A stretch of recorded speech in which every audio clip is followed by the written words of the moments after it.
Bom dia a todos, agradecemos a presença dos amigos, sejam bem-vindos para mais um encontro de estudos a respeito das parábolas e ensinos de Jesus. Meu nome é Fátima, sou voluntária do Grupo Espírita Fraternidade da cidade de Caieiras. Antes de iniciarmos, convido a todos para elevarmos o pensamento a Deus em agradecimento pelo dom da vida e pelas possibilidades de aprendizado. Que possamos compreender seus ensinamentos e vivenciá-los. O tema de hoje se encontra no Evangelho segundo o Espiritismo, no capítulo 9, Bem-aventurados aqueles que são mansos. O tema é a cólera. No item 9, que é uma mensagem de um espírito protetor em Bordeaux de 1863. Em suma, nos pontos mais importantes desse item, ele fala que na sua impaciência, o homem colérico se volta contra tudo, desde a natureza bruta até aos objetos, que acaba por destruir por não lhe obedecerem. Se soubesse que a impaciência e a exaltação não resolvem nada, que alteram sua saúde e até mesmo comprometem sua vida, veria que ele próprio é sua primeira vítima. Além disso, uma outra consideração deveria detê-lo: o pensamento de que torna infelizes todos aqueles que o rodeiam.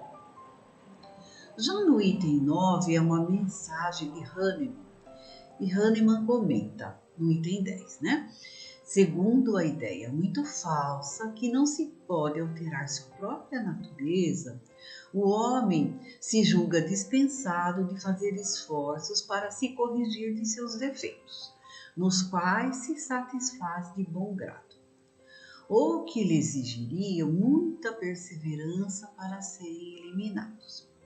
É desse modo que aquele que é inclinado à cólera quase sempre se desculpa por seu temperamento, como se fosse o corpo o culpado. Antes de se considerar culpado, ele atribui então todas as faltas ao seu próprio corpo, acusando assim a Deus de seus próprios defeitos. Não há dúvidas de que há temperamentos que se prestam mais do que outros a atos violentos, como há músculos mais flexíveis que se prestam às exibições de força. Mas não acrediteis que aí esteja a causa principal da cólera, e podeis ter certeza de que um espírito pacífico num corpo guerreiro será sempre pacífico, e que um espírito violento num corpo debilitado não será por isso mais dócil. A violência tomará apenas uma outra feição, se não possuir um organismo apropriado para se manifestar, a cólera ficará contida e no outro será expansiva. O corpo não dá a cólera àquele que não a possui, assim como não lhe dá outros vícios. Todas as virtudes e todos os vícios são próprios da natureza do espírito. Convencei-vos, portanto, de que o homem apenas permanece vicioso porque assim o quer, mas aquele que quer se corrigir sempre terá oportunidade. Estudando a respeito desse tema, eu recordei de ensinamentos contidos em duas histórias.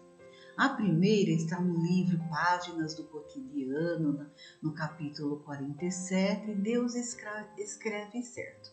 É uma mensagem de Irmão X, no Psicografia de Chico Xavier. Nessa história fala que um casal, Ladislau e Antonieta, aguardavam a chegada de mais um filho. A alegria dos pais se misturou a uma forte amargura por ocasião do nascimento do filho. Ele nasceu com um probleminha nas mãos, Tinha as mãos defeituosas, Ele não tinha flexibilidade nos dedos, Com o passar do tempo, eles foram se acostumando, se resignando à realidade. E resignados então e pacientes, eles viram seu filho crescer. Tudo faziam pela boa formação de Silvinho, como faziam também com os outros filhos. Contudo, o filho tinha um temperamento forte e colérico. Constantemente brigava com os irmãos e outras crianças. Desobedecia aos pais em tudo. Era, sem dúvida, um filho problema, a exigir dos pais permanente cuidado. Sua paixão residia nos brinquedos de guerra, que via nas mãos de outros meninos e nas lojas.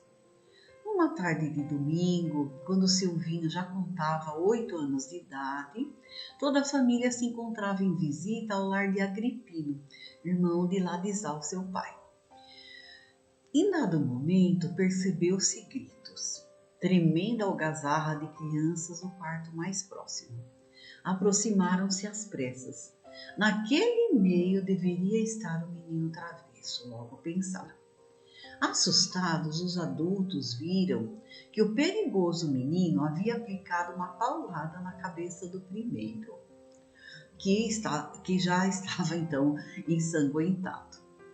Naquele mesmo instante de socorro a um caso que, graças a Deus, não parecia tão grave, Ladislau olhou para o lado e viu sobre uma cômoda sofisticado um revólver, completamente carregado, que seu irmão havia esquecido ali.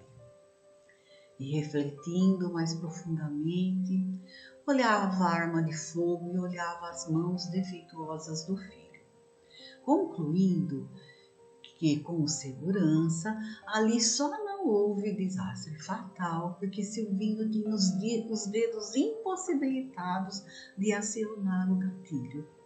Então, podemos observar que a agressividade fazia parte não do organismo, do menino, mas do temperamento.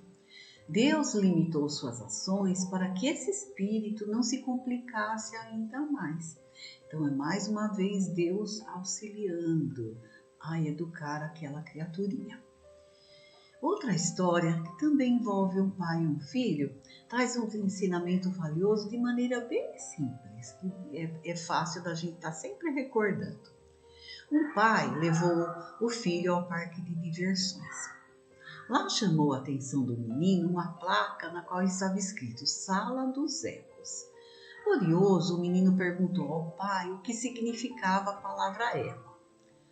Levando a criança até o local, o pai lhe explicou. Meu filho, para tudo que você disser nessa sala, imediatamente obterá resposta. Aí o menino, entusiasmado,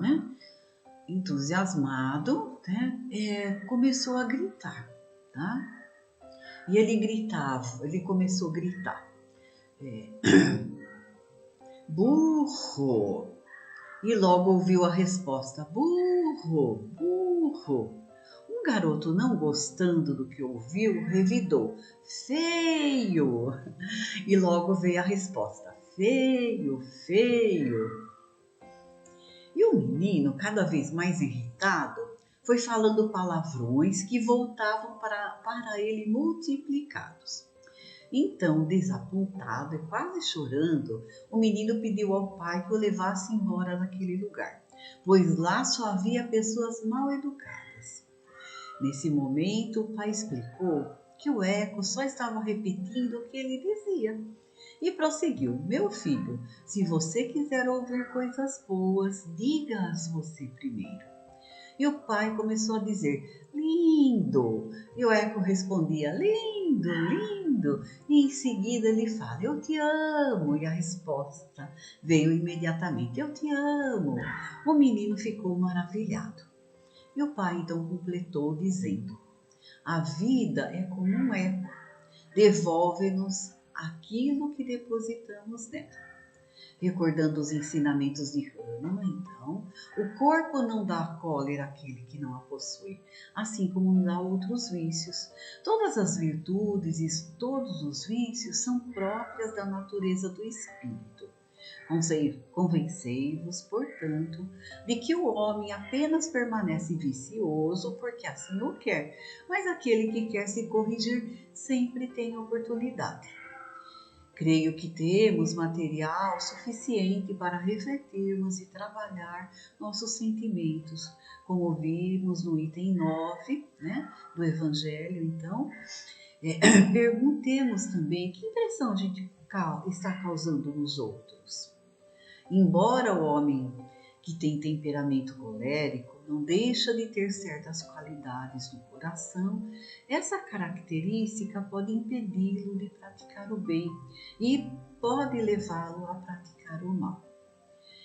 Consultando nossa consciência honestamente sobre nossas atitudes, será que ouviríamos dela: que realizaste se não repetir até hoje o que fazia há séculos?